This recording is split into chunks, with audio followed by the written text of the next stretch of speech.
Super 30 classes में आप सभी का स्वागत है। जैसा कि आपको पता है हमारी 10th क्लास की इकोनॉमिक्स है और 10th क्लास की इकोनॉमिक्स में हमारा चैप्टर चल रहा था भारतीय अर्थव्यवस्था की विशेषताएं और नवीन प्रवृत्तियां। हमारा चैप्टर चल रहा था भारतीय अर्थव्यवस्था की विशेषताएं और नवीन प्रवृत्तियों के बारे में। तो बात करते हैं भारतीय अर्थव्यवस्था की विशेषता की। तो जैसा कि आपको पता है जब हमने चैप्टर को स्टार्ट किया, जब हमने इस चैप्टर को देखा तो हमने सबसे पहले यही पढ़ा था कि आजादी के पश्चात वर्ष 1947 के बाद भारत ने एक मिश्रित प्रकार की अर्थव्यवस्था के स्वरूप को अपनाया। भारत ने एक मिश्रित प्रकार की अर्थव्यवस्था के स्वरूप को अपनाया, है ना। और मिश्रित कैसी है तो हमने देखा कि एक तो थी अविकसित प्रकार की अर्थव्यवस्था, अर्थात कुछ कारक कुछ विशेषताएं ऐसी हैं हमारी भारतीय अर्थव्यवस्था में जो दर्शाती है कि भारत की अर्थव्यवस्था एक अविकसित अर्थव्यवस्था है, एक पिछड़ी अर्थव्यवस्था। और कुछ कारक ऐसे हैं जो बताते हैं कि भारत की अर्थव्यवस्था अब पिछड़ी नहीं रही, अब हम भारत की अर्थव्यवस्था जो है विकास की ओर बढ़ रही है। इस कारण भारत की अर्थव्यवस्था को पिछड़ा नहीं मानकर भारत की अर्थव्यवस्था को एक विकासशील अर्थव्यवस्था माना जाए। ये सारी बातें हमने देख ली। हमने पिछली क्लास में सारा डिस्कशन कर लिया था कि किस आधार पर ऐसे कौन से कारक हैं, ऐसी कौन सी विशेषताएं हैं जो बताती हैं कि भारत की अर्थव्यवस्था एक पिछड़ी अर्थव्यवस्था है। क्लियर। और उसके बाद हमने देखा कि ऐसे कौन कौन से कारक हैं, ऐसे कौन कौन से तत्व हैं, ऐसे कौन कौन सी विशेषताएं हैं जो हमें बताती है कि भारत की अर्थव्यवस्था एक विकासशील अर्थव्यवस्था है। क्लियर। तो हमने विकासशील अर्थव्यवस्था और अविकसित अर्थात पिछड़ी अर्थव्यवस्था के सारे कारकों के बारे में देखा। क्लियर। तो हमारा चैप्टर था भारतीय अर्थव्यवस्था की विशेषताएं और नवीन प्रवृत्तियां, है ना। तो विशेषताएं तो हमने सारी पढ़ ली। आज हम बात करेंगे भारतीय अर्थव्यवस्था की जो नवीन प्रवृत्तियां हैं, भारतीय अर्थव्यवस्था की जो नवीन प्रवृत्तियां हैं उन प्रवृत्तियों के बारे में, यानी जो नए ट्रेंड्स हैं, यूनिक ट्रेंड्स जो है उन नवीन प्रवृत्तियों के बारे में बात करेंगे। तो जैसा कि आपको सबको पता है कि वर्ष 1947 की बात करें, हमने पहले भी देखा है वर्ष 1947 के समय अगर देखा जाए भारत की अर्थव्यवस्था की स्थिति देखी जाए, भारत की आर्थिक स्थिति देखी जाए आजादी के समय, तो आपको स्वयं को पता है कि हमारे देश में आजादी के समय जब अंग्रेज भारत से वापस लौटे, जब अंग्रेज भारत से लौटे तो अंग्रेजों ने भारत का जो खजाना था, जो धन दौलत थी, वो सारी लूट कर अपने साथ ले जा चुके। इस प्रकार हमारी जो अर्थव्यवस्था थी आजादी के समय 1947 के समय बिल्कुल बर्बाद हो चुकी थी। भारत की सरकार के समय उस समय सबसे बड़ी चुनौती थी कि किस प्रकार भारत का विकास किया जाए, किस प्रकार भारत को विकास के पथ की ओर बढ़ाया जाए, विकास की ओर बढ़ाया जाए। सबसे बड़ी समस्या यही थी भारत की सरकार के सामने। तो इस समस्या से निपटने के लिए, देश को विकास करने, देश के विकास को बढ़ावा देने के लिए सरकार ने वर्ष 1950 में एक आयोग की स्थापना की जो कि योजना आयोग के नाम से जाना गया। किस नाम से? योजना आयोग की स्थापना की। कब की? तो सरकार ने 1950 में की थी। किस लिए कि इसका उद्देश्य क्या था कि देश को विकास की ओर बढ़ाना, देश का विकास अधिकतम तय करना। क्लियर। अब ये योजना आयोग जो था ये देश के लिए विकास के लिए समय समय पर योजना बनाता, है ना। पंचवर्षीय योजना बनाता। हमने सारी बातें देख रखी पहले वाले क्लास में कि योजना आयोग क्या है ना, ये कैसे योजनाएं बनाता, उनकी सारी बातें हमने इस फर्स्ट चैप्टर में देखी थी। बस इसका जो मुख्य उद्देश्य वह है वो क्या है कि देश को किसी भी तरीके से विकास की ओर बढ़ाना, अर्थव्यवस्था को विकास की ओर बढ़ाना, है ना। तो सरकार ने क्या किया, इस अर्थव्यवस्था के विकास के लिए, अर्थव्यवस्था के विकास को बढ़ावा देने के लिए अनेक प्रकार के कानून बनाए, अनेक प्रकार के नियम बनाए। और ये नियम और कानून इतने कठोर बन गए, इतने कठोर हो गए, इतने ज्यादा मात्रा में हो गए, अधिक संख्या में हो गए। तो इस कारण हमारी जो अर्थव्यवस्था थी इन नियमों में, इन कानूनों में जकड़ कर रह गई और हमारा जो विकास जो होना था वह विकास वर्ष 1950 तक जाते जाए, सॉरी 1990 तक, वर्ष 1950 से 1990 तक ये योजनाएं थी, ये जो कानून थे, इन योजनाओं और कानूनों के कारण हमारा जो विकास है वर्ष 1990 के समय बिल्कुल रुक गया। क्या हो गया? हमारा जो विकास है बिल्कुल रुक चुका था, बिल्कुल बंद हो चुका। अर्थव्यवस्था का जो विकास है बिल्कुल बंद हो चुका, विकास होना रुक गया। और उस समय अगर बात की जाए वर्ष 1990 की, तो हमारे देश की जो विदेशी मुद्रा भंडार था, देश का जो विदेशी मुद्रा भंडार था, वह विदेशी मुद्रा भंडार भी बिल्कुल समाप्त हो चुका। क्या हो चुका था? बिल्कुल समाप्त हो चुका था, बिल्कुल खत्म हो चुका। बात करें विदेशी मुद्रा भंडार की कि सर विदेशी मुद्रा भंडार किसको कहते हैं, तो जब हमने देखा कि एक देश का अन्य देशों के साथ, अलग अलग देशों के साथ क्या होता है, व्यापार होता है, एक राष्ट्र का अन्य राष्ट्रों के साथ व्यापार होता है, तो उस प्रक्रिया में प्रत्येक राष्ट्र को कोई धनराशि चुकानी पड़ती है, कोई ना कोई पैसा देना।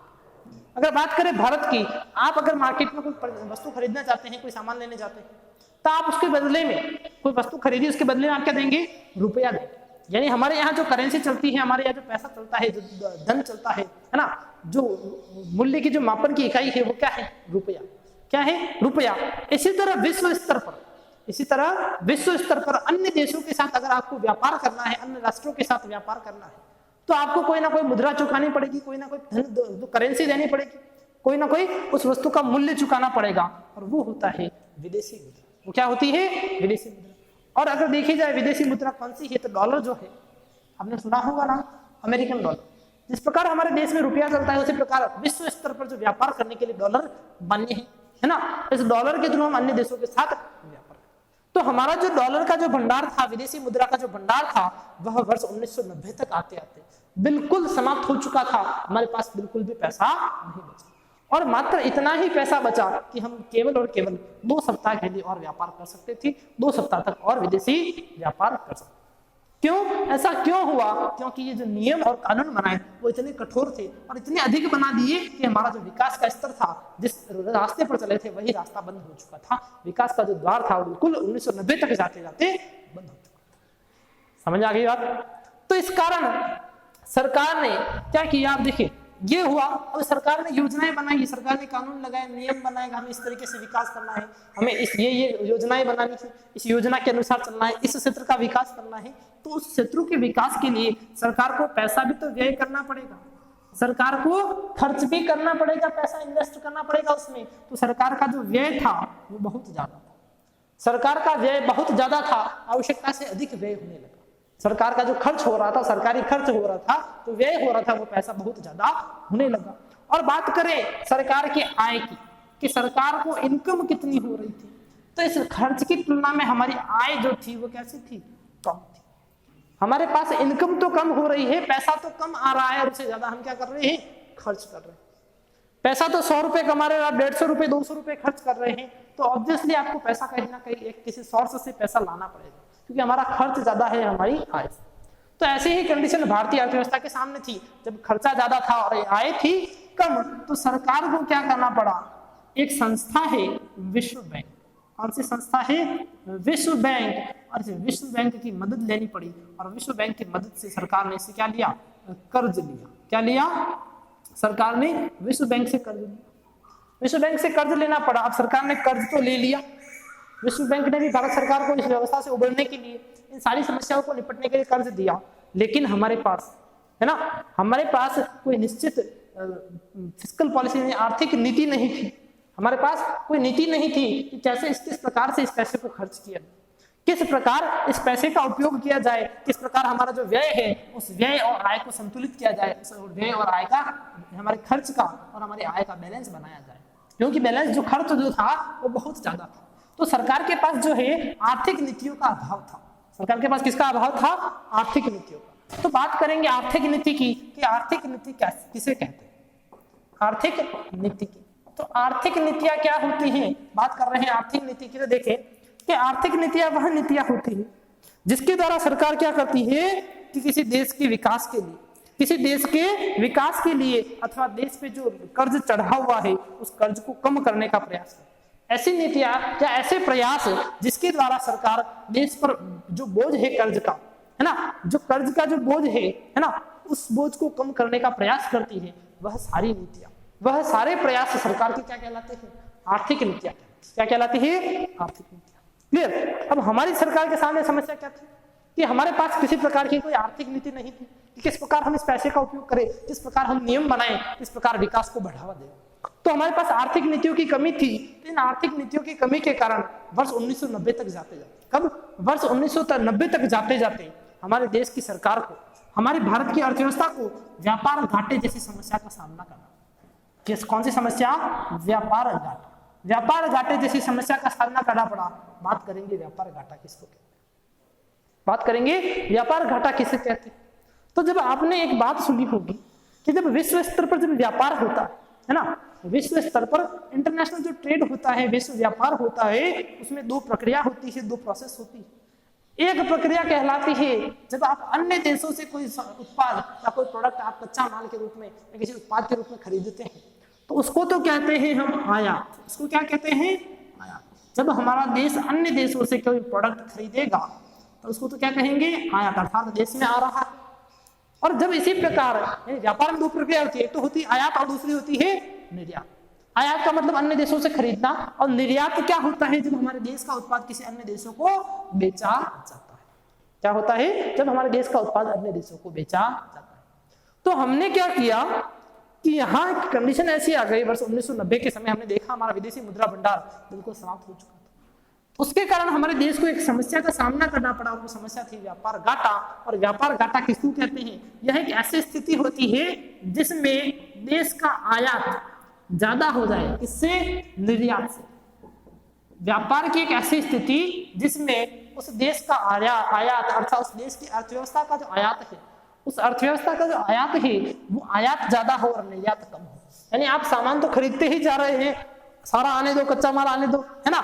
हमने कच्चा माल बहुत ज्यादा मात्रा में खरीद लिया, उससे कोई एक प्रोडक्ट बनाया, कोई एक तैयार माल बनाया, कोई प्रोडक्ट बना दिया और उसको सेलिंग ही नहीं हो रही है, उसको कोई खरीद ही नहीं रहा है। आप ज्यादा मात्रा में बनाते जा रहे हैं, प्रोडक्ट को कोई खरीदने के लिए तैयार नहीं है ना। तो ऐसी स्थिति में, ऐसी कंडीशन में उस अर्थव्यवस्था को क्या होगा? घाटा होगा। तो ये जो घाटा होता है वो किसमें हो रहा है? व्यापार में। तो इस स्थिति को हम क्या कहते हैं? व्यापार घाटा। तो व्यापार घाटा एक ऐसी कंडीशन होती है, एक ऐसी स्थिति होती है जिसमें देश का आयात उसके निर्यात से अधिक हो जाता है, जिसमें देश का आयात उसके निर्यात से अधिक होता है। उस स्थिति को हम क्या कहते हैं? व्यापार घाटा। क्लियर? अब सरकार ने क्या किया? इस व्यापार घाटे से, इन सारी समस्याओं से निपटने के लिए सरकार ने अनेक प्रकार की योजनाएं बना रखी थी। जैसा कि आपको पता है 1950 से 90 के बीच सरकार ने अनेक प्रकार की योजनाएं बनाई। और इन योजनाओं का, ये जो योजनाएं थी, इन योजनाओं का बहुत ज्यादा मात्रा में बनाया गया। उसका रिजल्ट ये रहा, इसका परिणाम क्या रहा? इतनी सारी योजनाएं बनाने का, इतने सारे नियम बनाने का, इतने सारे कानून बनाने का, उसका परिणाम यही रहा कि हमारे जो उत्पादन होता था, हमारा जो उत्पादन होता था देश में, उस उत्पादन की अगर मात्रा देखी जाए, उत्पादन की जो मात्रा थी वह अब कम होने लगी। उत्पादन कम होने लगा और उत्पादन की जो दर है, स्पीड जो है प्रोडक्शन की, वो कम होने लगी। यानी धीरे धीरे जाकर उत्पादन बिल्कुल कम होने लगा। और आप सोचे कि जब किसी अर्थव्यवस्था में उत्पादन अधिक होता है तो आय अधिक होती है, और आय अधिक होती है तो देश विकास करता है। लेकिन यहाँ पर उल्टी कंडीशन हो चुकी थी। हमारा उत्पादन जो है वो कैसा हो गया? बिल्कुल कम हो गया उत्पादन। जब उत्पादन कम होगा तो आय भी कैसी होगी? कम। और देश का विकास भी कैसा होगा? तो हमारे सामने सबसे बड़ी समस्या आ गई थी कि अब उत्पादन कम हो गया। और क्यों हुआ? कि हमने, सरकार ने इतने सारे कठोर नियम लगा दिए, इतने कठोर कानून लगा दिए। इन कठोर कानूनों के कारण हमारा देश का जो व्यापार है बिल्कुल खत्म हो चुका था। अब सोचिए और कि जब उत्पादन कम होता है, प्रोडक्ट बन ही नहीं रहा है, और जनता जो है उस प्रोडक्ट की ज्यादा से ज्यादा मांग करे, जनता उस प्रोडक्ट की जब ज्यादा मांग करे। अब माना कि आपके पास 10 यूनिट ही किसी चीज का प्रोडक्शन हो रहा है, माना जो है, अब एग्जांपल है इस मार्कर, माना इस मार्कर की 10 यूनिट ही बन रही है एक कंट्री में, और उसकी डिमांड जो है, उसकी मांग जो है वो 20 लोग कर रहे हैं। जब 20 लोग कर रहे हैं, ये जो कंपनी वाला है, जो फैक्ट्री वाला है इस मार्कर को बनाने वाला, ये 10 मार्कर उन 10 लोगों को देगा जो इसकी ज्यादा प्राइस देंगे, जो इसकी ज्यादा प्राइस देंगे। तो दैट मीन्स ऐसी कंडीशन में हमारे देश के सामने एक समस्या, नई समस्या पैदा हो गई, और उस समस्या को कहते हैं मुद्रास्फीति। क्या कहते हैं? मुद्रास्फीति। अर्थात इस समस्या के कारण हमारी अर्थव्यवस्था में मुद्रास्फीति की समस्या जन्म लेगी। इन सारी समस्याओं के कारण देखो, हमने देखो व्यापार घाटा देखा, व्यापार घाटा की समस्या आई हमारे सामने मुद्रास्फीति की समस्या आई। अर्थात हमारे जो देश की जो वस्तुएं हैं, हमारे देश में जो वस्तुएं हैं और जो सेवाएं हैं, उनकी कीमतों में निरंतर वृद्धि होगी। क्योंकि उत्पादन जब कम हो रहा है तो ऑब्वियसली उनकी कीमतों में क्या होगा? वृद्धि होगी। और ये समस्या सारी कब आई? 1950 से 90 के बीच। और अगर देखा जाए सबसे ज्यादा तो वर्ष 1990 का जो दशक है, अर्थात 1981 से 1990 के बीच, ये सारी समस्याएं बहुत ज्यादा मात्रा में बढ़ गई। क्लियर यहाँ तक? तो इन सारी समस्याओं के कारण जब मुद्रास्फीति ज्यादा हो गई तो हमारा जो भुगतान संतुलन है, देश का भुगतान संतुलन जो है वो कैसा हो गया? बिगड़ गया। अब बात आती है सर, भुगतान संतुलन किसको कहते हैं, है ना? भुगतान संतुलन की बात आती है। भुगतान संतुलन कहते किसको हैं? जिसको हम इंग्लिश में बैलेंस ऑफ पेमेंट कहते हैं। तो हमने देखा कि जब विश्व स्तर पर, अंतरराष्ट्रीय स्तर पर जब व्यापार होता है तो हम क्या करते हैं? कुछ को पैसा देते हैं, कुछ से पैसा लेते हैं, आयात और निर्यात होता है। तो ऐसी कंडीशन, भुगतान संतुलन किसे कहते हैं? कि जो लेखा जोखा होता है, भुगतान संतुलन को कहेंगे जितना भी हम जो लेन देन कर रहे हैं, अन्य राष्ट्रों के साथ जो लेन देन कर रहे हैं, उस लेन देन का हम क्या करें, लेखा जोखा, क्या रखें, लेखा जोखा। अर्थात जो ट्रांजेक्शन हम कर रहे हैं उस ट्रांजेक्शन का क्या होगा, पूरा डिटेल होगा कि कितना ट्रांजेक्शन हो रहा है, कितना पैसा आ रहा है, कितना पैसा जा रहा है, उसको कहते हैं भुगतान संतुलन। क्या कहते हैं उसको, भुगतान संतुलन। दैट मींस हम जो भुगतान कर रहे हैं उसका क्या करना, बैलेंस करना, कि कितना पैसा गया, कितना आया, उन दोनों का क्या होना चाहिए, अर्थव्यवस्था में बैलेंस होना चाहिए। अर्थात इंपोर्ट और एक्सपोर्ट, आयात और निर्यात कैसे होने चाहिए, समान होने चाहिए। लेकिन हमारे यहाँ आयात और निर्यात बिल्कुल बिगड़ चुके थे, आयात ज्यादा हो रहा था, निर्यात कम हो रहा था। तो इस समस्या के कारण हमारे यहाँ पर कौन सी समस्या आई, जो भुगतान संतुलन था वो कैसा हो गया, बिल्कुल बिगड़ चुका था, भुगतान संतुलन बिल्कुल खत्म हो चुका। भुगतान संतुलन किसे कहते हैं, मैंने बताया कि एक वित्तीय वर्ष में एक देश का, बात करें भारत की, तो एक वित्तीय वर्ष में, एक फाइनेंशियल ईयर में, फाइनेंशियल क्या होता है, 1 अप्रैल से 31 मार्च के बीच, 1 अप्रैल से 31 मार्च के बीच का जो समय है उसको हम क्या कहते हैं, एक वित्तीय वर्ष कहते हैं। तो एक वित्तीय वर्ष में एक देश का अन्य देशों के साथ, एक देश का अन्य देशों के साथ जो लेन देन हो रहा है, उस लेन देन का जो लेखा जोखा होता है उसको हम कहते हैं भुगतान संतुलन। क्या कहते हैं, भुगतान संतुलन। और ये भुगतान संतुलन हमारे देश का बिगड़ चुका था। क्लियर, क्यों बिगड़ा, क्योंकि हमारे सामने इतनी सारी समस्या आ गई, मुद्रास्फीति की समस्या आई, व्यापार घाटे की समस्या आई, आर्थिक नीतियों की हमारे देश में कमी थी, तो इन कारण हमारे देश में क्या हुआ, भुगतान संतुलन बिगड़ चुका था। Clear, in order to improve the condition of this fiscal imbalance, अभी जो भुगतान संतुलन है, ये आर्थिक नीतियों की कमी है, जो व्यापार घाटा है, इन सभी कारणों के कारण, इन सभी कारणों से निपटने के लिए, इन सभी समस्याओं से निपटने के लिए, इन सभी समस्याओं से निपटने के लिए हमारी सरकार ने जुलाई 1991 में, देखो ये पुरानी समस्या, पुरानी पॉलिसी चल रही थी, 1990 तक हम कोई पॉलिसी अडॉप्ट कर रहे थे, पुरानी जो योजना था उसके अनुसार चल रहे थे। तो सरकार ने क्या किया, जुलाई 1991 में एक नई योजना बनाई और उन नई योजना को नाम दिया नई आर्थिक नीति। क्या बनाया, नई आर्थिक नीतियों का निर्माण किया और सरकार को इन नई आर्थिक नीतियों के अनुसार चलने के प्रयास किए कि अब हमारी जो अर्थव्यवस्था है नई इकोनॉमिक पॉलिसी के थ्रू चलेगी।